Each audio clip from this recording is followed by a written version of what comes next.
Oni kwegbe yive obuye ni egun obuke bie aje to ya na ka ene ikusi obodo are mo nya problem mere ipe ko kibre ya nive oya na beni boru ka ara marwa mena kipe ko nive ko ya gbolo egbegba ka ya mo mo oya na kan yen ran obi bugo wo mo re e me gi ki gbe na ko na wi pe ko na re bo ya nive na won àwọn ni bo yi aya kiriwo mani jejo aya kiriwo aya kiriwo Ikeje akobuna o aya kiriwo ikeje akobuna o aya kiriwo kiriwo mani jejo aya kiriwo ikeje akobuna o aya kiriwo Aya ya vode bure aya kiriwo ada lele aya kiriwo Obaje ro yi ti bi oni nepete aya kiriwo ada lele aya kiriwo tokera won ya tu blam yo aya kiriwo ada lele aya kiriwo ka ya me na bre aya kiriwo ada lele aya kiriwo ipe ku yere ya ni be aya kiriwo okuja lele aya kiriwo aye goli pe ku aye be me aya kiriwo oguro kendo aya kiriwo oje yo kire mu agene we aya kiriwo okuko kendo aya kiriwo ka gba yen mo mnavo aya kiriwo amema me aya kiriwo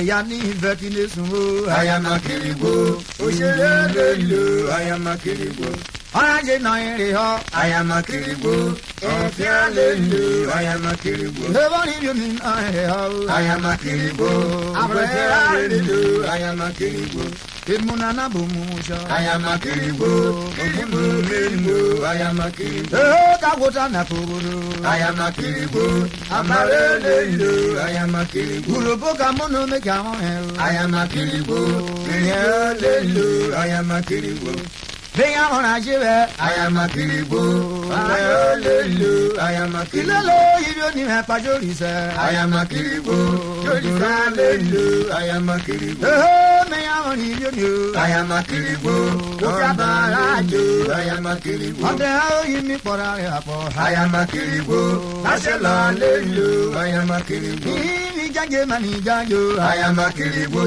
janje ra pa buna aya kiriwo o tumaro mi gbe aya kiriwo ala kende aya kiriwo ibyo ni evive debule aya kiriwo ada lelo aya kiriwo ayi veke me aya kiriwo eyare na aya kiriwo obu ikuku obu hun aya kiriwo isama lelo aya kiriwo ube buru ye ahena ya aya kiriwo ada na aya kiriwo ube buru ye ahena ya aya kiriwo Ekpena lelo aya kiriwo Ojojo amada kere amada aya kiriwo Ada na aya kiriwo Oyibori kuku ya didi maro aya kiriwo Draka lelo aya kiriwo Baru si abili se vivi yoto aya kiriwo Ogure lelo aya kiriwo Eberi de kide aya kiriwo Ode ya lelo aya kiriwo Ode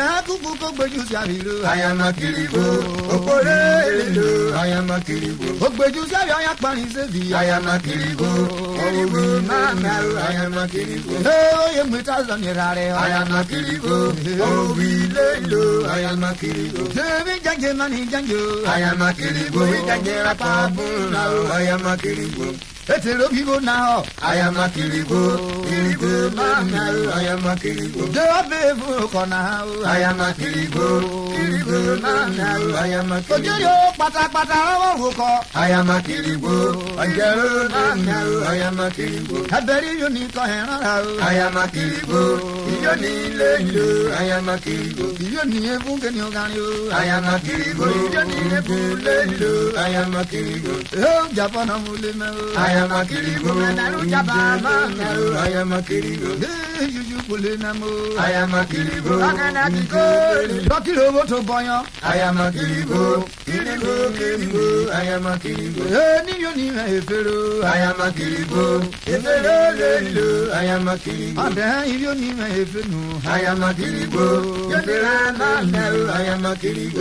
Boye mu isi samba oto. I am a kiribo. Kiribo. I am a kiribo. Boye mu isi samba oto. I am a kiribo. Kiribo. I am a kiribo. Otumara molerio. I am a kiribo. I am a kiribo. Ijike mani janjo. I am a kiribo. Ijekera papu. I am a kiribo. Pata yibo pakwa. I am a kiribo. I am a kiribo. Ebligo na eye bruhoto. I am a kiribo. I am a kiribo. Ikuku kosi yo nirefu. I am a kiribo. I am a kiribo. Nunu dora ko hejao. I am a kiribo. I am a kiribo. Eye wigo na ekapo. I am a kiribo. I am a kiribo. Besu dora oto. I am a kiribo. I am a kiribo. Aro weli atugweri. I am a kiribo. I am a kiribo. Atugweri ya tokeli go na. I am a kiribo. I am a kiribo. Hey jaje na ni janjo. I am a kiribo. Ijekera papu. I am a kiribo. Ena mi pena kukudumuro.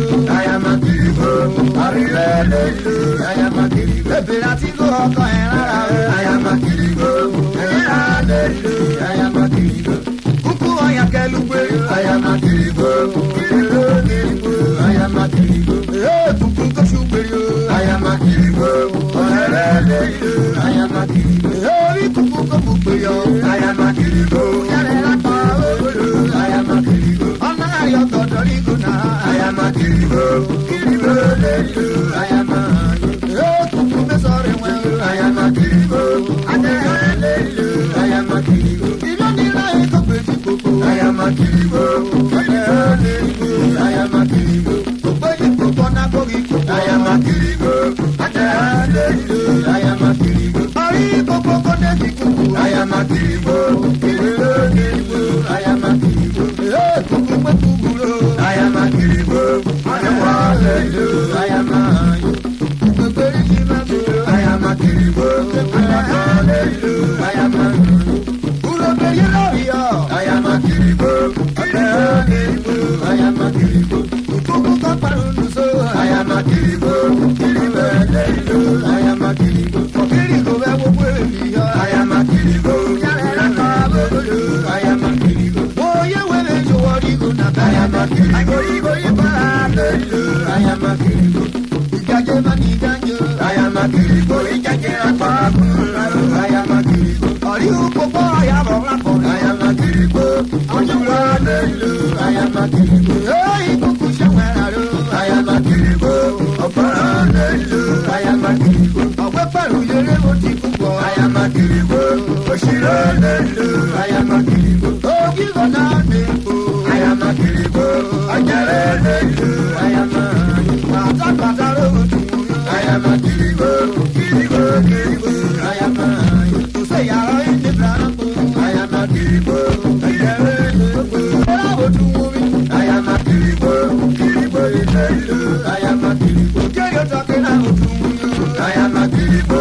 I am a O ma ni go ke te na da. I am a kiribo. I am a Ojo yo pata pata me ko. I am a kiribo. I am a kiribo. E ya po ke te ke. I am a kiribo. I am a Awara mo la ya pe ti ro yo. I am a kiribo. I am a kiribo. Opere mo la ya wa ya ra. I am a kiribo. Ori ko ya ro yo. I am a kiribo. I am a kiribo. We ti lo ja ki ki mo. I am a kiribo. I am a O ba ri mu ba dari aso. I am a kiribo. I am a kiribo. E na so ti ko. I am a kiribo. I am a kiribo. Ai be na e pe jo bu. I am a kiribo. I am a kiribo. Ojo yo